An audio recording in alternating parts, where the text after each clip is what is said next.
اعوذ باللہ من الشیطان الرجیم۔ پناہ مانگتا ہوں میں اللہ کی شیطان مردود سے۔ بسم اللہ الرحمن الرحیم۔ شروع اللہ کے نام سے جو بڑا مہربان نہایت رحم والا ہے۔ دا باٹم لائن کے ناظرین کرام، السلام علیکم۔ محترم ناظرین، ہم اپنی آج کی ویڈیو میں حضرت نوشہ پاک رحمت اللہ علیہ کی کرامت کہ ایک ترکھان مرنے کے بعد زندہ کیسے ہو گیا پیش کریں گے، جو یقیناً آپ کے لیے دلچسپی کا باعث ہوگی۔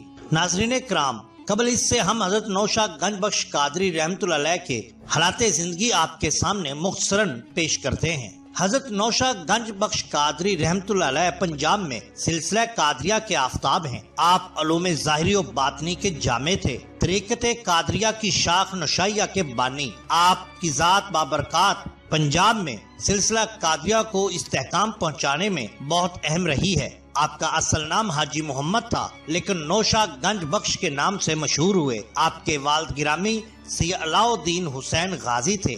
آپ کی ولادت باسعادت شب دوشنبہ بتاریخ 1 رمضان المبارک سن 959 ہجری بمطابق سن 1552 عیسوی میں بعد اسلام شاہ ولد شیر شاہ سوری بمقام گھونگا والی تحصیل پھالیا ضلع گجرات میں ہوئی۔ آپ کے والد گرامی اکثر سفر حج میں رہتے تھے۔ انہوں نے 7 حج پیدل چل کر کیے، اس لیے زیادہ تر آپ کی تربیت اپنی والدہ ماجدہ اور چچا صاحب شاہ رحیم الدین علوی رحمت اللہ علیہ کی آغوش میں ہوئی۔ پاک نہاد مرد و عورت جو با طہارت ہوں آپ کو اٹھایا کرتی تھیں اور بہلاتی تھیں۔ اگر کوئی ناپاک جسم والی عورت آپ کو ہاتھ لگانا چاہتی تو تکلیف اٹھاتی۔ اگرچہ آپ بہت عبادت اور ریاضت میں مشغول رہتے تھے، لیکن علم معرفت جو اسرار و حقائق صدریہ سے ہے، سوائے وسیلہ شیخ کامل کے حاصل ہونا غیر ممکن ہے۔ اس لیے آپ لاہور سے واپس آتے ہی ارادہ کرتے ہیں کہ کسی بزرگ صاحب نسبت کی ملازمت اختیار کریں۔ تلاش فقراء میں چل پڑے۔ اتفاقاً کسی آدمی سے حضرت ملا کریم الدین جوکالوی کی تعریف سنی، جو کہ حضرت سخی شاہ سلیمان نوری کے خلفائے بزرگ میں سے تھے۔ ان کی ملاقات کی اور حضرت سخی بادشاہ رحمت اللہ علیہ کے اوصاف وہاں سے سن کر دل میں عشق موجزن ہوا اور برفاقت ملا صاحب بہلول شریف پہنچ کر حضرت شیخ کے شرف دیدار سے مشرف ہوئے۔ ملا صاحب نے آگے ہو کر آپ کی ساری حقیقت بیان کی۔ حضرت سخی بادشاہ رحمت اللہ علیہ نے فرمایا، مولوی صاحب، ہم اس جوان کے حال سے خوب واقف ہیں۔ اس نے ہم کو بہت انتظار کروایا اور خوشی سے ان کا چہرہ گلے گلاب کی طرح شگفتہ ہوا۔ پہلی ہی نظر سے آپ کی حالت غیر ہوگی، لیکن چونکہ استعداد عالی رکھتے تھے اس لیے حت الوسع اپنے آپ کو سنبھالا۔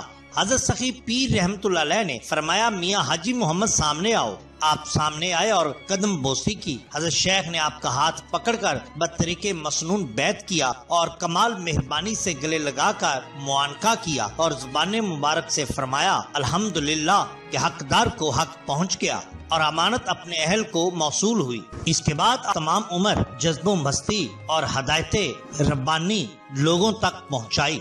حضرت نوشہ گنج بخش کی وفات بعمر 105 سال 8 ربیع الاول سن 1064 ہجری میں بعد شاہ جہاں ہوئی۔ روزہ مبارک رنمل شریف ضلع گجرات میں ہے۔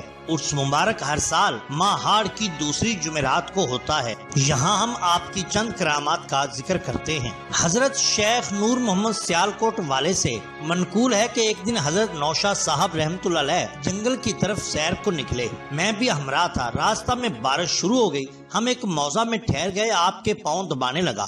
آپ استراحت فرمانے لگے۔ پیاس لگی تھی، میں ایک کنویں پر پانی پینے چلا گیا۔ وہاں ایک مرد عورت شتر سوار بھی پانی پینے کے لیے اترے تھے۔ میں نے پوچھا، کہاں سے آئے ہو اور کہاں جاؤ گے؟ کہنے لگے، خوشاب سے آئے ہیں اور حضرت نوشہ صاحب کی خدمت میں جا رہے ہیں۔ وجہ پوچھنے پر بتایا گیا کہ میرے گھر کی آبادی میری بیوی سے ہے اور دونوں آنکھوں سے وہ نابینا ہے۔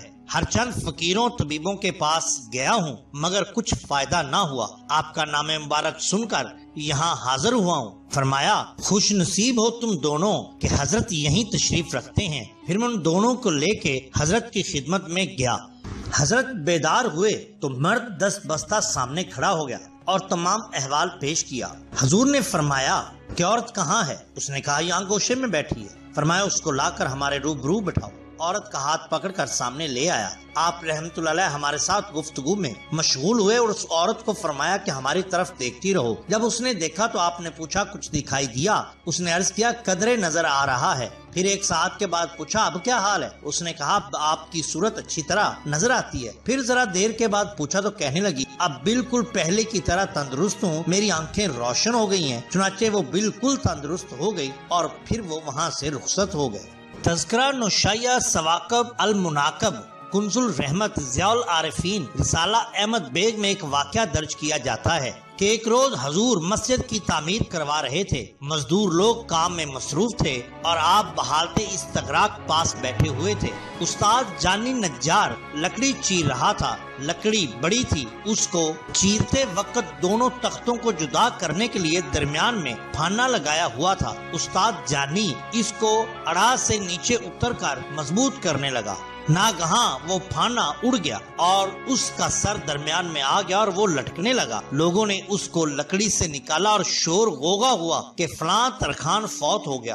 آپ رحمت اللہ علیہ نے سنا تو اٹھ کر اس کے سر کے پاس تشریف لے گئے۔ دیکھا کہ اس کا سر پاش پاش ہو چکا ہے۔ حضور نے اپنا ہاتھ مبارک سے اس کا سر درست فرمایا اور ایک باریک لکڑی لے کر اس کے کانوں اور ناک میں ڈالی اور جو مغز اس کا بہہ کر نکل آیا تھا اس کو ٹھیک کیا اور فرمایا بھائی مرنے کو اور بھی وقت بہت ہے، اب فقیروں کی بدنامی نہ کرو، اور حاضرین کو فرمایا کہ اس کے اوپر چادر ڈال دو۔ چنانچہ چادر ڈالنے کے تھوڑی دیر کے بعد اس کی آواز آئی اور فرمایا کہ میں ٹھیک ہوں۔ وہ زندہ ہو گیا اور اس کے بعد وہ 6-7 سال تک زندہ رہا۔ محترم ناظرین، یہ شان ہوتی ہے اولیاء اللہ کی۔ اگر آپ کو ہماری یہ ویڈیو پسند آئی ہو تو لائک کیجئے، سبسکرائب کیجئے ہمارے چینل دا باٹم لائن کو، تاکہ ہم آپ کے لیے اور بھی بہترین ویڈیوز لا سکیں۔ اپنے دوستوں کا، گرد و نواح کے لوگوں کا بہت خیال رکھیے۔ اللہ اور اللہ کے رسول صلی اللہ علیہ وسلم سے بے حد محبت کیجئے۔ آپ کا بہت شکریہ۔